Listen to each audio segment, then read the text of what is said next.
اس لیے یہ جو اس وقت کیوس ہے اس کا بنیادی ذمہ دار ایران ہے، کیونکہ جو آپ کی رائے ہے وہ بہت زیادہ آئیڈیلسٹک ہے۔ جب آپ نے ایک مرتبہ مرگ بر امریکہ کا نعرہ لگا کے یہ اعلان کر دیا کہ ہم اسرائیل کو بھی صفحہ ہستی سے مٹا دیں گے اور ہم امریکہ کو بھی اس علاقے سے نکالیں گے، تو یہ قبل از وقت اقدام ہے۔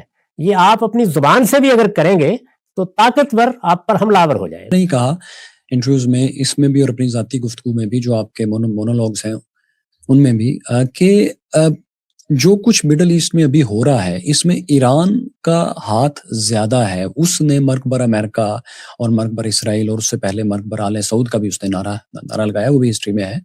تو اس لیے یہ جو اس وقت کیوس ہے اس کا بنیادی ذمہ دار ایران ہے۔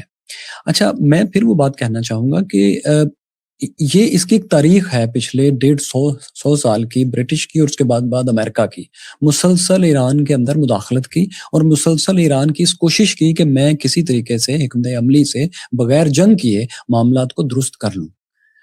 پہلویز کا جو راج آیا، جو ان کی حکومت آئی، وہ اسی لیے آئی تھی کہ وہاں کے ایران کے لوگ جمہوریت مانگ رہے تھے، کچھ حقوق مانگ رہے تھے۔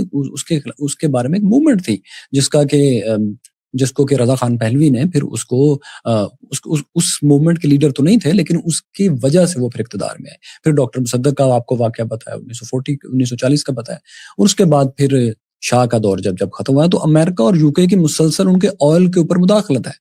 تو ظاہر ہے جب آپ ایک قوم کو اس حد تک زچ کر دیں گے، بار بار ان کے منتخب لیڈرز کو آپ ٹاپل کریں گے، ان کے اوپر ڈکٹیٹرز کو، بادشاہوں کو آپ اس طرح سے سپورٹ کریں گے، تو وہ پھر آپ کے خلاف نعرہ ہی لگائیں گے اور کیا کریں گے۔ اسی پر میں نے تبصرہ کیا تھا کہ اس صورتحال میں ایک بڑی کامیابی ہو گئی تھی۔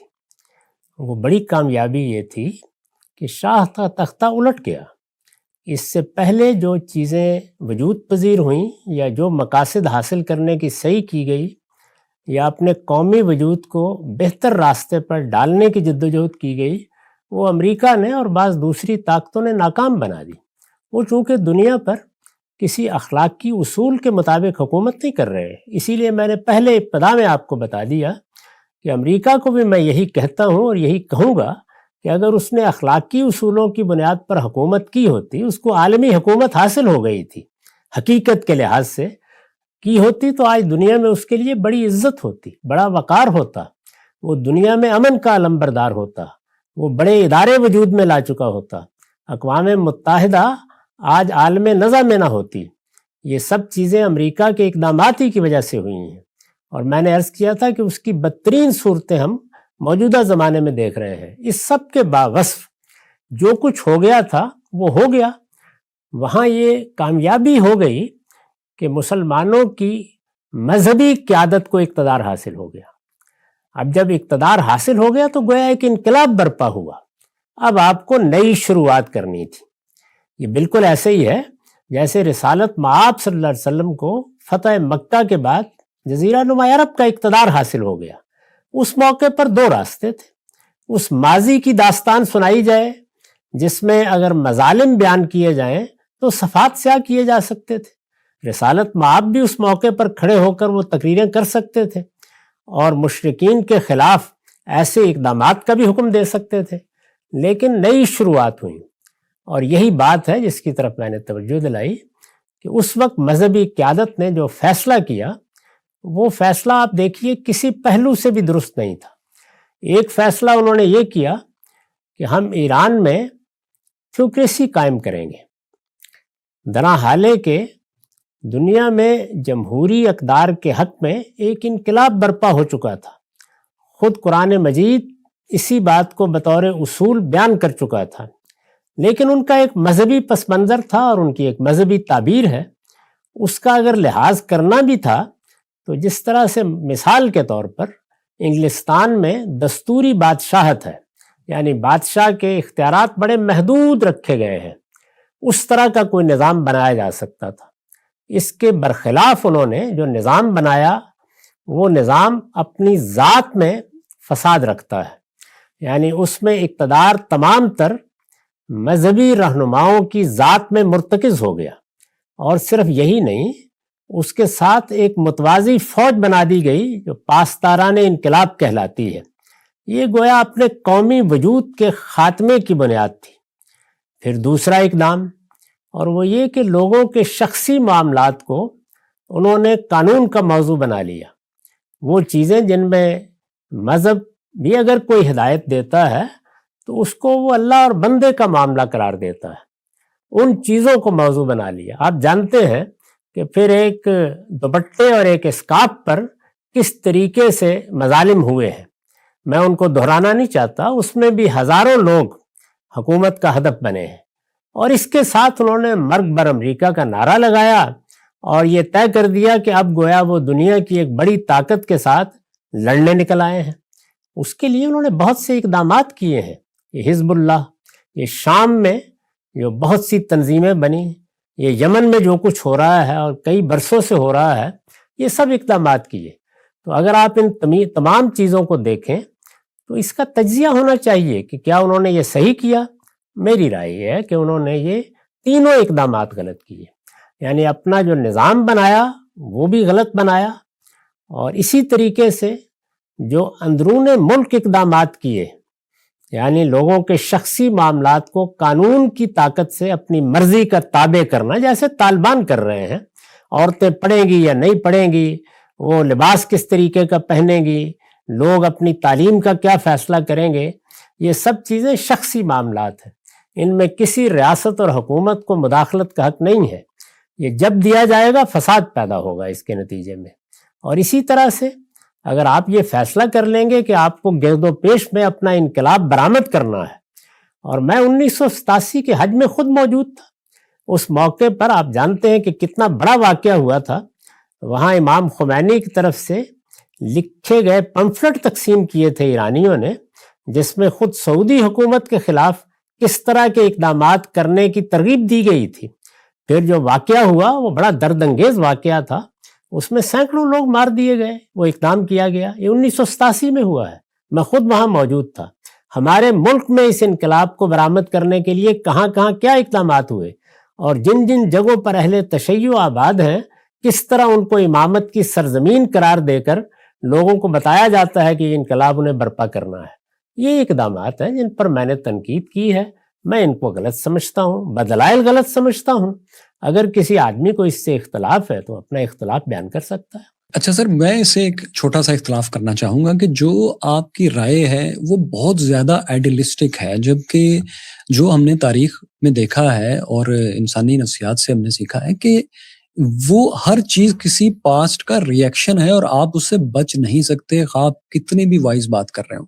جو کچھ جب ایران میں انقلاب آیا 79 میں، تو اس کے فوری بعد عراق نے ویسٹ کی اور خاص طور پر عرب کنٹریز کی، جن میں سعودی عرب بھی شامل تھا، ان کی مدد سے ان پر حملہ کر دیا. اور آپ کو پتا ہے کہ خرم شہر پر انہوں نے قبضہ کر لیا، جس کو پھر انہوں نے 2 سال کی جنگ کے بعد وہاں سے قبضہ چھڑوایا. تو ایک جنگ فوری ویری نیکسٹ ایئر ان کے اوپر مسلط کر دی گئی، جس کو انہوں نے لڑا، اور کئی سال تک انہوں نے کسی اور ملک پر حملہ نہیں کیا. تو اس کے پیچھے ایک پوری تاریخ تھی کہ ایک ریولوشن آیا ہے، ایک پاپولر ریولوشن تھا.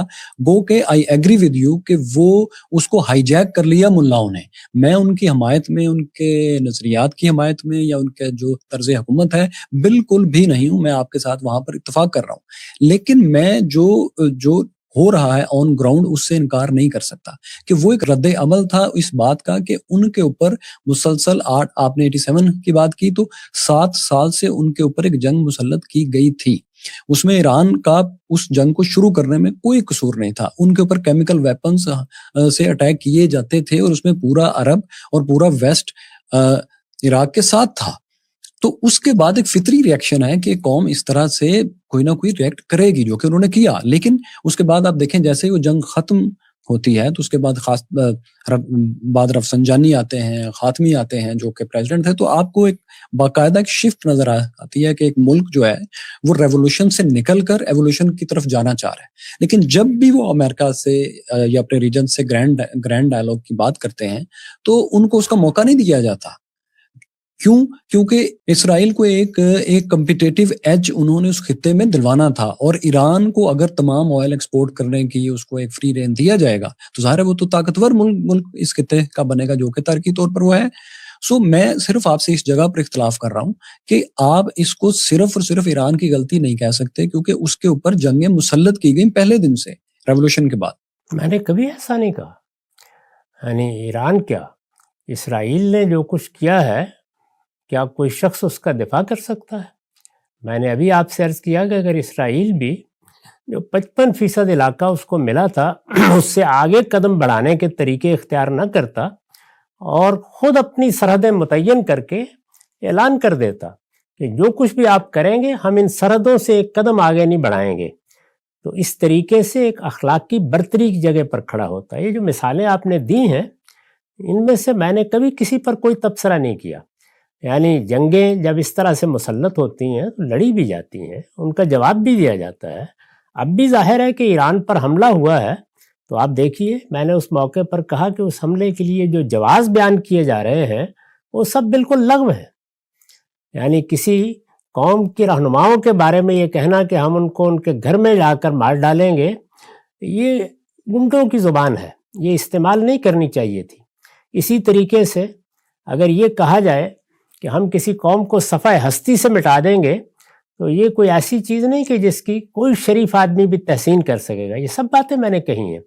اگر عراق نے حملہ کیا یا عربوں نے اس میں عراق کا ساتھ دیا، اسباب و وجوہ وہ بھی بیان کر سکتے ہیں، وہ بھی ایک غلط اقدام تھا. تو یہ تو میں نے کبھی نہیں کہا کہ صرف ان کی غلطی ہے، نہیں. جس وقت آپ کے ہاں ایک بڑی تبدیلی آئی ہے تو آپ کا لائے عمل ہونا کیا چاہیے تھا؟ کیا وہ انقلاب کو برآمد کرنے کا ہونا چاہیے تھا؟ ابھی آپ نے خود اعتراف کیا کہ انہوں نے بتدریج یہ سیکھا اور پھر وہ اس سے نکلے. تو جب وہ نکلے تو ان کو گرد و پیش کی طرف سے امن کا ہاتھ بھی میسر آیا.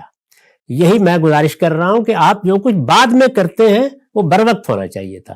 جب آپ نے ایک مرتبہ مرگ بر امریکہ کا نعرہ لگا کے یہ اعلان کر دیا کہ ہم اسرائیل کو بھی صفحہ ہستی سے مٹا دیں گے اور ہم امریکہ کو بھی اس علاقے سے نکالیں گے، تو یہ قبل از وقت اقدام ہے.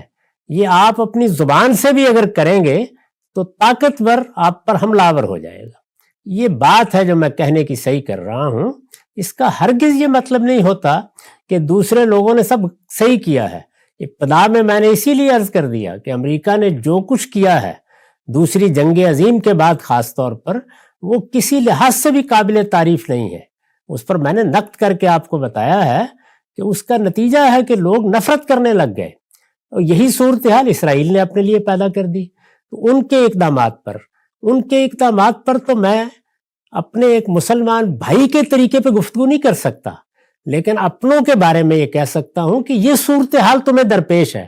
اس صورتحال میں خیر خواہی کی بات کیا ہونی چاہیے؟ تو وہ بات یہ تھی کہ جس وقت انہوں نے ایک نئی شروعات کی، انہوں نے اپنی ایک نئی دنیا بنانے کا فیصلہ کیا اور اس میں مذہب بھی زیر بحث آ گیا، تو وہ اپنی ساری توجہات اپنی قوم کی تعمیر پر مرتکز کرتے، وہاں جمہوری اقدار کو فروغ دیتے، وہاں قانون کی حکمرانی قائم کرتے، وہاں ریاست کے اور عوام کے متعین حدود سے تجاوز کرنے سے اجتناب کرتے.